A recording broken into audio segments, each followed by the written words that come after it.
भी सगुण में और निर्गुण में कोई अंतर नहीं है, दोनों एक हैं। कैसे दोनों एक हैं? बाबा कहते हैं, पानी देखा है आप लोगों ने? पानी, अच्छा आप बताओ पानी का आकार क्या है? कोई आकार नहीं है। गिलास में डालिएगा तो गिलास का आकार बन जाएगा, कटोरी में डालिएगा कटोरी का आकार ले लेगा, प्लेट में रखिए प्लेट का आकार ले लेगा। पात्र का जैसा आकार होता है पानी वैसा आकार ले लेता है, उसका अपना कोई आकार नहीं। लेकिन वही पानी जब बर्फ बन जाए तो उसको आकार मिल जाता है। पानी था तो निराकार था, बर्फ हो गया साकार हो गया। शंकर जी कहते हैं देवी उसी प्रकार भगवान का अपना कोई आकार नहीं है, भगवान निराकार है। परंतु उस निराकार भगवान को देखने के लिए भक्त मन में जिस प्रकार के रूप की कल्पना करते हैं, भगवान वही रूप धारण होकर प्रकट हो जाते हैं। यही निराकार का साकार होना हो जाता है। भगवान ही निराकार से साकार बनते हैं। अब कब बनते हैं? बाबा कहते हैं केवल और केवल भगत प्रेम बस सगुण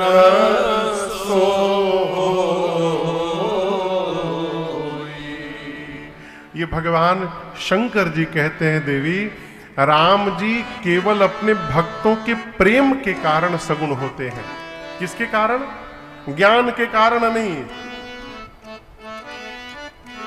लोग कहते हैं महाराज ये सब कथा तो त्रेता सतयुग की है कि भगवान आते, कलयुग में कहां भगवान आते हैं? बुलाना कौन चाह रहा है? वो जगन्नाथपुरी आप लोग गए हैं? कौन कौन गया है जगन्नाथ धाम? एकादशी का व्रत आप में से कौन कौन रहता है? एकादशी के दिन क्या नहीं खाना चाहिए? जोर से कहिए। चावल छूना भी मना है। लेकिन आप जगन्नाथ धाम जाइएगा, पूरी धरती पर एक वही स्थान ऐसा है जहां एकादशी के दिन भी भगवान जगन्नाथ को खिचड़ी का भोग लगाया जाता है, हर एकादशी को नित्य। क्यों? क्यों?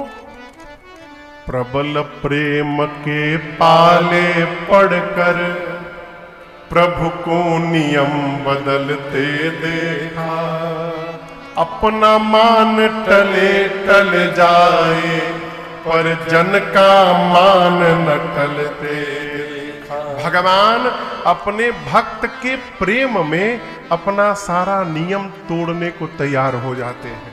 ये प्रेम की शक्ति है। आपको बताऊं, एक माई थी जिनका नाम था, नाम तो कुछ और था लेकिन जगत उनको कर्माबाई कहता है। क्या कहता है? कर्माबाई। मांग मांग के खाती थी। एक दिन मंदिर में गई दोपहर में, जगन्नाथ भगवान के, देखी कि दोपहर में ठाकुर जी को पुजारी जी भोग लगा रहे थे। कर्माबाई को लगा कि सुबह से भगवान कुछ खाए नहीं है। बोली प्रभु ये तो पुजारी आपको भूखों मार देंगे, बताइए दोपहर तक आप कुछ खाए नहीं नाथ, एक काम करिएगा कल सुबह मेरे घर आ जाइएगा, हम कुछ आपको बना के खिला देंगे, पेट में रहेगा, फिर दोपहर में 56 भोग खाइएगा। वो खुद मांग मांग के खाती थी, घर में कोई नहीं था। बोल के चली गई और विश्वास था कि भगवान आएंगे। अगले दिन वो सुबह उठी, न नहाई न आंगन साफ की, उसी तरह उठी मुंह धोके और जाके खिचड़ी बनाया उसने। और जैसे खिचड़ी बनाई तब तक दरवाजा बजा, जाकर खोला तो एक 8 उनका नाम कुछ और था। कर्माबाई कैसे पड़ गया? भगवान जाकर बैठ जाते थे, कहते थे अरे पुजारी मंदिर खोल देगा, जल्दी कर मां, जल्दी कर मां, जल्दी कर मां। ये कर मां करते करते उनका नाम कर्माबाई हो गया। एक दिन भगवान पाकर गए, कर्माबाई बर्तन साफ कर रही थी, तब तक एक महात्मा गुजरे। बोले सुबह सुबह इसने भोजन कर लिया। बोले अरे माई तुम सुबह सुबह भोजन कर ली? बोली मैं नहीं करती हूं ना, वो कन्हैया आता है मेरे घर भोजन करने। महात्मा बोले हाँ तुम ही बहुत बड़ी भगत हुई हो कि तुम्हारे घर कन्हैया भोजन करने आएंगे, और कन्हैया को तू भोजन कराती है ऐसे ही? माई ने कहा मुझे तो मालूम नहीं कैसे कराना चाहिए, कैसे कराना चाहिए। बोले तू खुद नहीं नहाई है, तेरा आंगन गंदा है, ऐसे तू भोजन कराती है? बोली कल से ठीक से कराऊंगी। अगले दिन उठी, आंगन साफ की, अपने नहाई, उसी में विलंब हो गया। तब तक भगवान आ गए। जल्दी कौर मां। बोले का कौर, अभी तो कुछ नहीं किया। लगी बनाने जल्दी जल्दी खिचड़ी। बच्चे की रोने की आवाज आती थी। ठाकुर जी खिचड़ी खाने जाते थे, बैठ के कर्मा बाई के लिए रोते थे। इसी कलयुग की घटना है। आप कहिए यदि कर्मा के लिए भगवान आ सकते हैं तो हमारे आपके लिए क्यों नहीं आ सकते? कैसे मिलेंगे?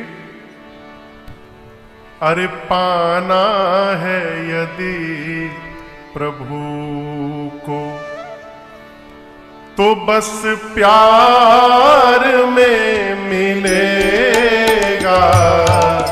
पाना है यदि प्रभु को तो प्यार में। सुन लो चहक रहा है कलरों में पक्षियों के, सुन लो चहक रहा है फूलों के बीच। और उसको प्रेम के जल से लबालब भर लीजिए। जिस दिन प्रेम अश्रु से भर गया, इसी सरोवर में नहाने के लिए परमात्मा अवतार ले लेंगे। साधक कहता है कहने का मेरे केवल इतना समझ लो, आशय के विषय में कोई नहीं जानता। वेद कहते हैं कि भगवान बिना पांव के चलते हैं, बिना आंख के देख लेते हैं, बिना कान के सुनते हैं, बिना नासिका के सुगंध लेते हैं, बिना शरीर सबको स्पर्श करते हैं, बिना जिह्वा के सबसे बड़े वक्ता हैं, बिना मुख के भोजन लेते हैं। वेद जिनके बारे में ऐसा ऐसा बताते हैं, मुनि जिनका ध्यान रखते हैं। आपने पूछा ना, मैं कहता हूं वही परमात्मा दशरथ जी के आंगन में भक्तों के लिए लीला करने के लिए अवतार लिए हैं। सोई दशरथ सुत भगत हित कौशलपति भगवान। काशी, आप में से कोई काशी का है? काशी का बबरी से भैया है क्या? जितेंद्र भैया, जय हो जय हो जय हो। काशी की एक महिमा है, मैं आपको बताऊं। भगवान शंकर कहते हैं काशी में यदि मच्छर भी मरी जाए, मनुष्य को छोड़िए मच्छर, तो भगवान विश्वनाथ उस जीव के कान में राम शब्द का उच्चारण करके उस जीव को आवागमन से मुक्त कर देते हैं। ये काशी कर जन्म अनेक रचित अघत। बरबस कई लोग गुस्से में नाम लेते हैं, कहिए राम कहो, बहुत राम कहने वाले आए हैं, ऐसे भी कोई कह दे। एक कहानी सुनाऊं। एक संत कहते हैं एक भगत जी थे, उनका एक ही बेटा, महानास्तिक बेटा। बाबूजी जितने भजन में रहते थे उतने भजन से दूर रहता था। पिताजी को चिंता कि मेरे बच्चे का उद्धार कैसे होगा, ये तो भगवान का नाम भी नहीं लेता। गुरुजी से रोने लगे एक दिन। गुरुजी बोले मैं कल तुम्हारे घर आऊंगा सुबह। गुरुजी गए, बेटे को बुलाए, आके बोला कहिए क्या बात है? बोले प्रणाम करो। बोले कर लिया, मन में कर लिया। बोला अच्छा कोई बात नहीं, राम बोलो बेटा। बोले नहीं बोलूंगा। गुरुजी बोले बोलो राम बोलो। नहीं बोलूंगा, आज तक नहीं बोला, कैसे बोल दूंगा? गुरुजी बोले बोलता है कि नहीं? बोल राम। बोले नहीं बोलूंगा। बोल नहीं बोलूंगा। गुरु जी बोले लेकिन जैसे तुमको नरक में भेजने की तैयारी हो, वहां कहना कि मैंने जीवन में एक बार राम बोला था, उसका पहले फल दे दीजिए मुझे, उसके बाद नरक में भेजिए। लड़का पूछा कि फल क्या मांगूंगा? गुरु जी बोले तुम मत बोलना, यदि तुमसे पूछा भी जाए कि क्या फल चाहिए, बोलना मत, कहना कि आपको जो उचित लगे दे दीजिए। गुरु जी गए, बात आई गई, पूरा जीवन बीता, वो मरा, मर के ऊपर गया, यमराज के सामने यमदूत ले गए। चित्रगुप्त ने पूरा हिसाब निकाला, कहा सरकार महानास्तिक आया है। यमराज बोले ठेलो इसको नरक में। बोले एक मिनट रुकिए, ठीक है नरक में भेज रहे हैं, एक बार मैं राम बोला हूं। चित्रगुप्त बोले तुम्हारा जैसा नास्तिक राम बोलेगा? बोले एक बार अकाउंट चेक करिए मेरा, चेक करिए बोला हूं कि नहीं बोला हूं, ठीक से चेक करिए। चित्रगुप्त ने फिर देखा, कहा सरकार एक बार बोला तो है, लेकिन गुस्से में जबरदस्ती बोला है। बोला बोला हूं ना, बोला हूं ना, कैसे भी उसका फल दीजिए। यमराज बोले क्या चाहिए तुमको फल? बोले हमको क्या मालूम, आपको जो उचित लगे दे दीजिए। अब यमराज फंस गए, एक बार कोई राम बोल दे उसको कौन सा फल दिया जाए, कुछ समझ में नहीं आया। तो उसको बोले चलो मेरे साथ, पकड़ के उसको ब्रह्मा जी के पास ले गए, कहा दर्शन करिए, फ्री में ब्रह्मलोक का टूर हो गया उसका। उसको पकड़ के ब्रह्मा जी के पास ले गए यमराज, जाकर बोले ब्रह्मा जी इसने एक बार बिना मन से राम कहा है, नरक तो इसको मैं भेज के रहूंगा। कह रहा है कि एक बार राम कहने का फल दे दीजिए, क्या दिया जाए इसको? ब्रह्मा जी बोले ये तो हमको भी नहीं मालूम, एक बार राम कहने का क्या फल है। एक काम किया जाए, चला जाए कैलाश शिवलोक, भगवान शंकर दिन रात राम राम जपते हैं, उनको अवश्य पता होगा एक बार राम कहने का फल क्या है। ब्रह्मा जी और यमराज उसको पकड़ कर लेकर गए शिवलोक। वो तो खुश है कि फ्री में टूर हो रहा है उसका। शंकर जी से जाकर कहा गया, शंकर जी बोले देखिए हम खाली जपते हैं, हम फल वल नहीं जानते। अब समस्या ये कहे कि जब तक फल लूंगा नहीं तब तक नरक जाऊंगा नहीं। यमराज बोले बेटा तुमको तो मैं फल दे के रहूंगा आज। निर्णय हुआ कि क्यों न जिसका नाम है उसी से चल के पूछ लिया जाए। तो उस बच्चे को लेकर ब्रह्मा जी और शंकर और यमराज तीनों उसका हाथ पकड़ के पहुंचे साकेत राम जी के पास। जाकर तीनों लोग कहे प्रभु ये फंसा के घुमा रहा है तब से, एक बार गुस्से में आपका नाम ले लिया है, इसका नरक फाइनल है, नरक जाने वाला है ये, इसके नाम के पीछे नरकी श्री लिखा जाएगा। लेकिन एक बार नाम लिया, कह रहा एक बार राम कहने का फल दीजिए पहले। प्रभु कौन सा फल दिया जाए इसको? भगवान मुस्कुराए, कहे इसने लिया है? बोले हाँ यही लिया है। राम जी बोले जो मनुष्य आदर पूर्वक राम राम का जप करेगा वो भव बारिधि गोपद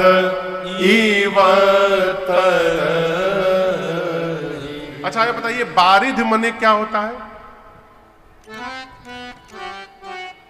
बारिध मने सब अंग्रेजी मीडियम से पढ़े हैं का यहां पर? बारिध मने समुद्र, समुद्र का पर्यायवाची शब्द है। जलधि, बारिध, बारिध यानी अब तो बोलिए समुद्र। भगवान शंकर कहते हैं जो प्रेम से राम जी का नाम जपेगा वो इस भव सागर को गौ भगवान शंकर के चरण में गिर गई। मां ने कहा प्रभु संदेह समाप्त हो गया, अब ये बताइए राम जी मनुष्य रूप में क्यों आए? शंकर जी कहते हैं देवी जब जब होई धर्म नहीं बरने सीतहि विप्रधेनु सुरहरणे सीतहि विप्रधेनु धरने तब ब्रह्म हैं। तब पृथ्वी पर इतना अत्याचार करते हैं, गौ पर, संतों पर, भक्तों पर, देवताओं पर, जिसका वर्णन नहीं किया जा सकता देवी। तब भगवान विविध रूप धारण करके धरती पर आते हैं। और यहां बताऊं, भगवान 5 रूप में अवतार लेते हैं। कितने रूप में? एक अवतार भगवान का होता है अंश से, उसको अंशा अवतार कहते हैं। वराह अवतार सुने हैं आप लोग? पृथ्वी को बचाने के लिए हम लोग कहां गए थे? हो भगवान वराह का अवतार हुआ था वहां नेपाल में, विराटनगर से।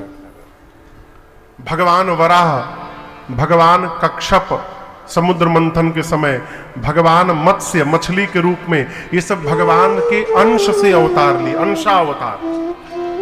एक अवतार होता है आवेश अवतार, नारद जी, भगवान दत्तात्रेय, भगवान परशुराम, ये सब भगवान के आवेश के अवतार है, आवेश अवतार। एक अवतार होता है विशिष्ट अवतार, विशेष, भगवान नरसिंह, ये भगवान के विशेष अवतार है। देखिए, एक भगवान का नाम है भक्त वत्सल। आप में से कौन कौन ये नाम सुना है? भक्त वत्सल।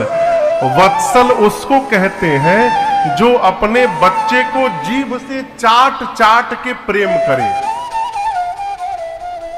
जो अपने बच्चे को जिह्वा से चाट चाट के प्रेम करे, उसको वत्सल कहते हैं। इसी से वात्सल्य शब्द का निर्माण हुआ है। एक दिन भगवान बैठ के सोचने लगे, एक गौ मैया अपने बछड़े को जिह्वा से चाट के प्रेम कर रही थी। भगवान सोचे कि मेरा नाम भक्त वत्सल है, लेकिन आज तक मैंने कैसी अपने बच्चे को, भगत को जिह्वा से चाट के प्रेम नहीं किया।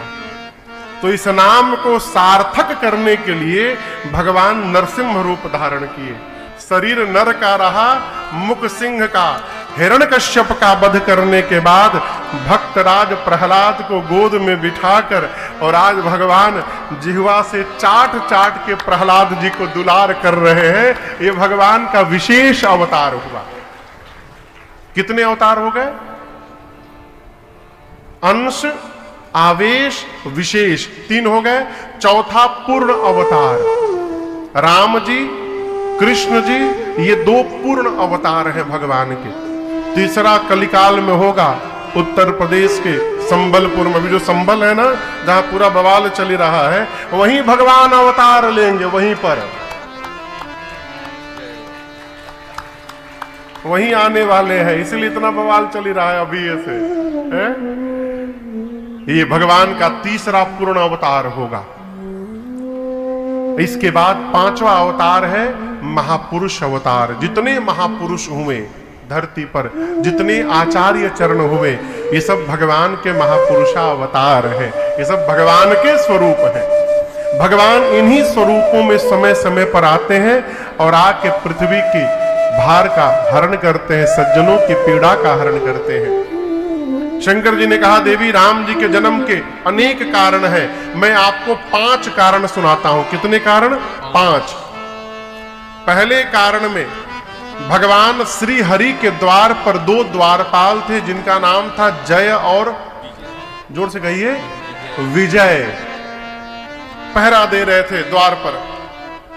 एक बार सनकादिक ऋषि चारों भाई दर्शन के लिए गए। जय विजय ने कहा, अभी आप भीतर नहीं जा सकते, नो एंट्री है। सनकादिक मुनियों ने कहा, हमको रोकते हो भगवत दर्शन में? निकाला कमंडल से जल, श्राप दे दिया, जाओ दोनों असुर बन जाओ। भगवान दौड़ कर आए, कहे क्षमा करिए। क्षमा नहीं प्रभु, असुर तो बनना पड़ेगा, और हमने 3 बार कहा जाने दो, इन्होंने 3 बार मना किया। 1 बार नहीं बनेंगे, 3 बार असुर बनना पड़ेगा।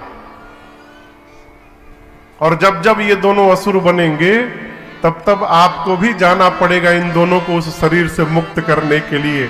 वही जय विजय सतयुग में हिरण्याक्ष और हिरण्यकश्यप बने। तो हिरण्याक्ष के लिए भगवान वराह अवतार लिए, और हिरण्यकश्यप के लिए कौन सा अवतार लिए? नरसिंह अवतार, पहला जन्म। दूसरा जन्म त्रेता युग में रावण कुंभकर्ण के रूप में हुआ, जिनके लिए राम जी अवतार लिए। और तीसरा जन्म द्वापर में शिशुपाल और दंत वक्र के रूप में हुआ, जिनके लिए कन्हैया ने अवतार लिया। ये राम जी के जन्म। असुरों के राजा से इनका विवाह हो गया। भगवान की भक्त थी, अपने पति के चरणों में निष्ठावान थी, और वृंदा मैया के सतीत्व के कवच के कारण कोई भी देवता जलंधर को मार नहीं पाया। देवता जाकर भगवान से प्रार्थना किए, प्रभु मर नहीं रहा है वो, आप कुछ करिए। भगवान ने कहा जाकर आप लोग युद्ध प्रारंभ करिए। देवता युद्ध करने गए। जलंधर जैसे चला घर से युद्ध करने, तो वृंदा मैया ने आरती उतारी और कहा, प्रभु आपकी कुशलता के लिए मैं पूजन में बैठने जा रही हूं, और जब तक मैं पूजन में रहूंगी आपका युद्ध में कोई बाल बांका नहीं कर सकता है।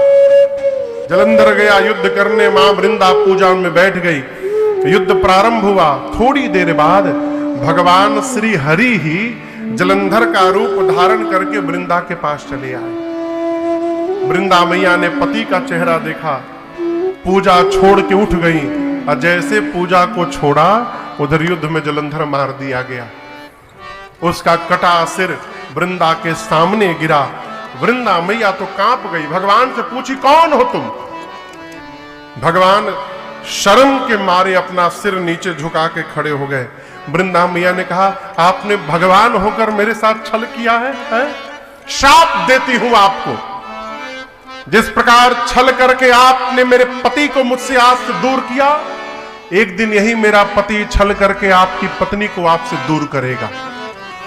और इतना कह के वृंदा मैया ने भगवान को पत्थर का बना दिया श्राप देकर। वहीं पर तब भगवान ने कहा, आज के बाद मेरा एक स्वरूप शालिग्राम का रहेगा, और शालिग्राम जी का विवाह आज के बाद तुलसी जी के साथ किया जाएगा, लक्ष्मी जी के साथ नहीं किया जाएगा। और भगवान ने यह भी कहा कि जब तक मेरे पुत है, इन दो कारणों को शंकर जी थोड़ा कहानी सुनाए थे ना, थोड़ा कहानी सुनाए, ऐसा हुआ वैसा हुआ। तीसरे कारण को एक लाइन में सुना गए। देवी, नारद शाप दीन एक बारा, कलप एक ते लगी अवतार। एक बार देवी नारद जी ने भगवान को शाप दे दिया था, इसीलिए भगवान को अवतार लेना पड़ा। ये तीसरा कारण। अब चौथा कारण सुनिए। मां ने कहा, रुकिए रुकिए रुकिए, क्या कहा अपने नारद जी ने? नारद जी भगवान के भगत हैं, मेरे गुरु जी हैं। नारद जी ने भगवान को शाप दे दिया। अब यहां आप दर्शन करिए, पार्वती जी ये नहीं कह रही हैं कि मेरे गुरु जी ने गलत काम किया, नहीं, ये नहीं कहा। क्या कहा? अवश्य भगवान ही ऐसा कोई अपराध किए होंगे कि मेरे गुरु जी को शाप देना पड़ गया उनको। कहिए भगवान ने कौन सा अपराध किया था? शंकर भगवान मुस्कुराए, कहे, मैं बताना तो नहीं चाहता था, लेकिन आपको बता रहा हूं। बाबा बोले, देवी नारद जी एक बार हिमालय में घूम रहे थे। घूमते घूमते गंगा जी के किनारे एक आश्रम दिखाई पड़ा। सहज विमल मन लाग समाधि। आश्रम इतना पवित्र था कि नारद जी का मन समाधि में चला गया, समाधि में प्रवेश कर गए। नारद जी की समाधि देख करके इंद्र डर गए। इंद्र को लगा नारद जी कहीं तपस्या करके मेरी कुर्सी न मांग ले। कुर्सी पर बैठा आदमी हमेशा टेंशन में रहता है, कोई हमसे बड़ा वीआईपी आ गया तो हमको कुर्सी छोड़ना पड़ेगा। नीचे वाले को कोई टेंशन नहीं। इंद्र को लगा कि कहीं नारद जी मेरी कुर्सी न मांग ले। कामदेव को भेजा नारद जी की तपस्या भंग करने के लिए। लेकिन आप याद रखिएगा, भगवान जिसकी रक्षा करेंगे उसका कोई क्या बिगाड़ सकता है। हमारे पूज्य महाराज श्री कहते हैं, जिसकी लागी रे लगन भगवान में, उसका दिया रे जलेगा तूफान में। वो जिस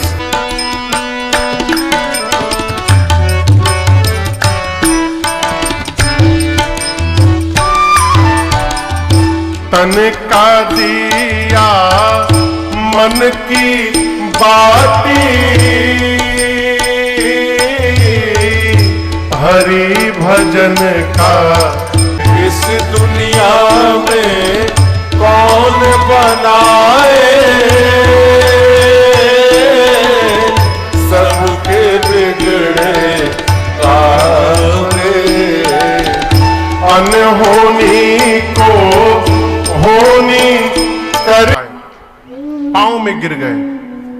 लेकिन यहां दर्शन करिए, जैसे कामदेव नारद जी के चरण में दंडवत किए, नारद जी की आंखें खुल गईं।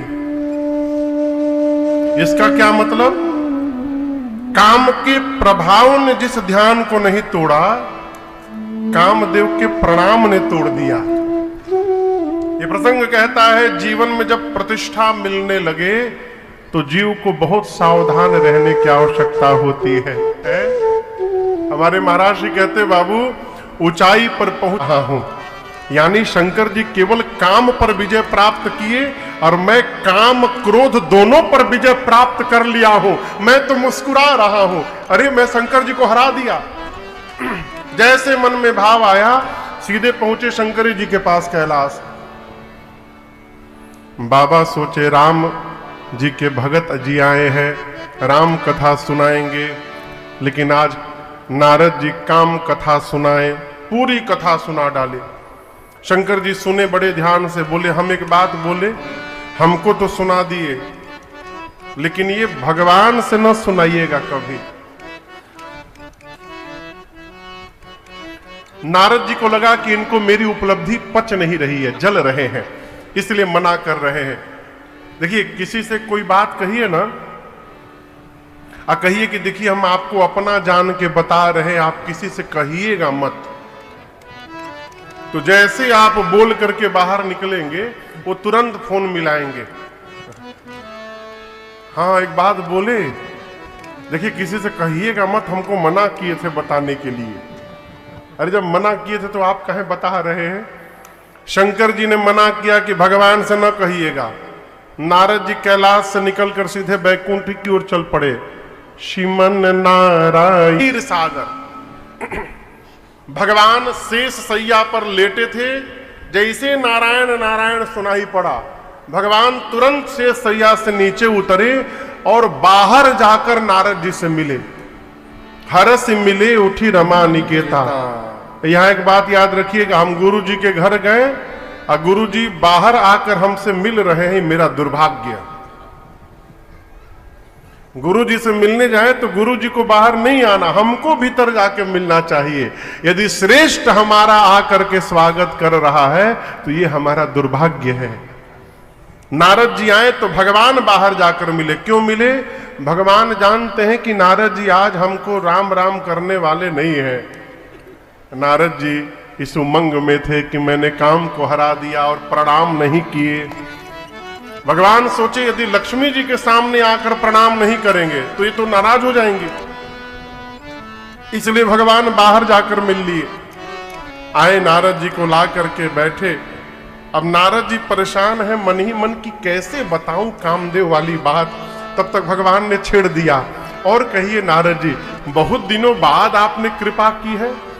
अब नारद जी यही तो ढूंढ रहे, बोले क्या बताएं प्रभु, हम बहुत पहले आने वाले थे लेकिन हम ध्यान में बैठ गए, ऐसा हुआ वैसा हुआ, कामदेव आए हार गए। यद्यपि भगवान शंकर ने मना किया था लेकिन नारद जी माने नहीं, सब बता गए। अब भगवान समझ गए तो अहंकार हो गया भगत जी को, यदि अभी नहीं समाप्त करूंगा तो ये विकराल रूप ले लेगा। नारद जी प्रणाम करके चले। रास्ते में भगवान ने माया रची, माया का नकली नगर डी नगर, हाँ, आप जो कह रहे थे डी नगर, हाँ, माया का डी नगर, माया का राजा। अब भगवान की माया ही राजा की बेटी बन गई विश्व मोहिनी। नारद जी बोले जाते समय तो ये सिटी नहीं था, आते समय कहां से आ गया। भीतर गए, देखिए बहुत सारे राजा आए हैं। पता चला कि आज ही इस राज्य के राजा की बेटी का स्वयंवर होने वाला है। राजमहल में चले गए। राजा जी ने खूब स्वागत करके बिठाया और अपनी बेटी विश्व मोहिनी को बुलाकर कहा, मेरी बिटिया का आज स्वयंवर होने वाला है। हाथ की रेखा देखिए तो इसमें क्या क्या लिखा है। नारद जी पकड़े हाथ और देखने लगे चेहरा। गोस्वामी जी बोले कई बहुत देर तक देखते रहे। तब राजा ने कहा, रे महाराज, हाथ देखने के लिए कह रहा हूं, चेहरा देखने के लिए नहीं कह रहा हूं। हाथ में देखिए क्या लिखा है। उस कन्या की हाथ में रेखाएं कह रही थी, जो अमर होगा, जो तीनों लोक का स्वामी होगा, युद्ध में जिसको कोई परास्त नहीं कर सकता, वही इस कन्या का पति होगा। और नारद जी इसको उल्टा पढ़ गए। नारद जी का पढ़ लिए, जिससे विवाह हो जाएगा वही अमर, वही तीनों लोक का स्वामी, उसको कोई परास्त नहीं कर पाएगा। इस बात को तो छिपा गए। अब मन में मनगढ़ंत बात बना करके राजा को सुनाए और वहां से निकले। अब मन में सोचने लगे, टाइम नहीं है, 2 घंटे बाद स्वयंवर है, ये कन्या हाथ से जानी नहीं चाहिए। हे विधि मिलई कवन विधि बाला, जप तप कछु न होइत ही काला।